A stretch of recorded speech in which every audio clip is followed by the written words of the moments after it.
Welcome back to Tech Gumbo on Talk 107.3 FM WBRP. I'm Chris Courtney with Haggai Davis, and I can't speak today, so I'm just going to stop. Haggai Davis and James Moak, welcome back. This is our, trending and new tech and all the new stuff that's out there. We were talking about off air in between that last break. New batteries. Yes. Solid state batteries. New batteries. What exactly are we talking here, new batteries? So the folks at Samsung have teamed up with MIT, and they've created this new solid-state battery that it could last a lifetime kind of thing. They're eliminating the liquid electrolytes, and these batteries completely eliminate any kind of risk of fire. But some of the cool things is that once you have this battery, it's there. You don't ever have to worry about replacing the battery again. Which I know we're all... we got that drawer in the house with all these different size batteries, and they sit there, and then you finally get to use them, and then they're not working. And so this seems to be the rechargeable battery to replace all batteries, and as they say, could last a lifetime. And it's a very safe battery too. That's what's really cool about it. The lithium-ion batteries, if you hit them the wrong way, if you can actually start fires with them. But these things, you could throw it against the wall, you could drive a nail through it, and it's just not going to burn. They're very, very safe. And the folks again, this is an MIT scientist who's teamed up with the Samsung Advanced Institute of Technology, and they're really, really excited about this. It's gone before peer-reviewed journals. The battery is just going to be a game changer kind of thing. Game changer. It really is in the battery world, where you don't have to. You buy a battery one time and then that's it. That's good. I mean, you start looking at how often you have to buy a new battery for your car, or your cell phone battery. If it's no longer a lithium ion, if it's now this solid state, and that battery can last 2, 3, 4 days without having to be charged. It has that kind of potential. So, having it recharged is going to be a whole lot easier and faster to keep that battery going. And they can, perform under frigid temperatures and the whole 9 yards. So it'll be interesting to see how it develops, because most of us, with our, car batteries, if they're going to leave you, they're going to leave you in the middle of the summer. So we'd actually have to see how these work. I'm curious to know about for me, more about the power. I know when they first came on, what was the first ones were the NiCad. Yep. It was great. You could recharge them. Didn't quite have the power of the regular battery. And then came the nickel metal hydride. This is the battery that replaced the NiCad. The NiCads were the ones that developed the memory, so that if you didn't run it discharge it all the way down before you recharged it, it would, if it started off with an hour of power, but you only ran it down to a half an hour, and then you started charging it back up, you'd maybe only have 55 minutes of charge. And every time you didn't run it all the way down, you were losing charge on the NiCad batteries. And then they had the nickel metal hydrides that came out, and that eliminated the memory, but they still got very, very hot. If you remember how hot those batteries used to get, if you had the old bag phones but then when the lithium ion came out, it was a game changer. Every device out there now uses lithium ion batteries. Yeah, I'm not a battery kind of guy.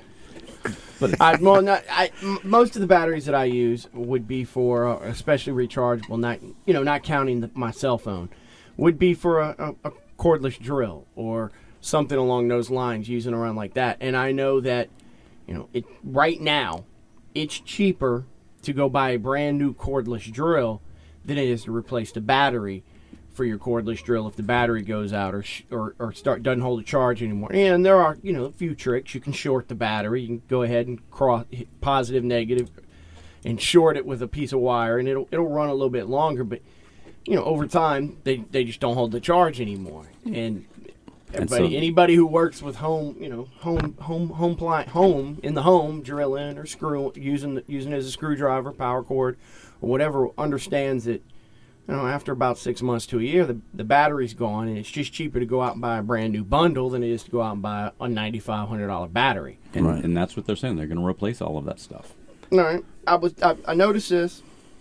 Hotel rooms. We all, you went from the key, the old school key, and then, sometime around late 80s, early 90s, it switched over to a key card. Mm-hmm. And nowadays, what are we looking at now? Are we getting rid of all of that? Well, and now it's moving to an app. Starwood Hotels is eliminating the pain points of, guests and their digital room keys to, or actually they're offering digital room keys as opposed to the the standard room keys that we have now that, if you put them close to your phone, then they're not going to work, and just all the problems that you have with them. And, for some time, they've actually had the ability to control the TVs within the hotel rooms for the last few years with an app that you could put on like an iPad or something to be able to change the TV channels and things like that, from the bed, kind of like a big remote, if you will, and actually look at movies and things like that. But now they're coming out. Starwood, at least, is going to be one of the first to come out with an app for the iPhone to let you in and out of your hotel room. You're not gonna have to worry about checking into the hotel. You're gonna make your reservations with your phone or computer in advance. When you show up at the hotel, they're gonna tell you what room you go to immediately. You walk up. The phone's gonna use what's called near field communication, and it's just like using your iPhone to buy something at Starbucks or something. You just swipe your phone near that, and it reads the information. It knows who you are. It bills your credit card, and you walk right on into your room. And that's kind of where they're going with this.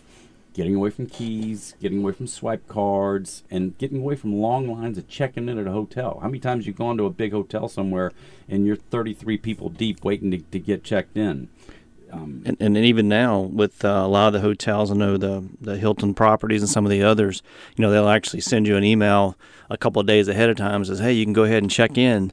Well, I can check in and you can assign me my room, but when I get there, I still have to stand in line to get my keys. That's right. So in this case, you could check in, select your room, and then wave as you go by the front desk. And if you got your app, you'll have everything you need.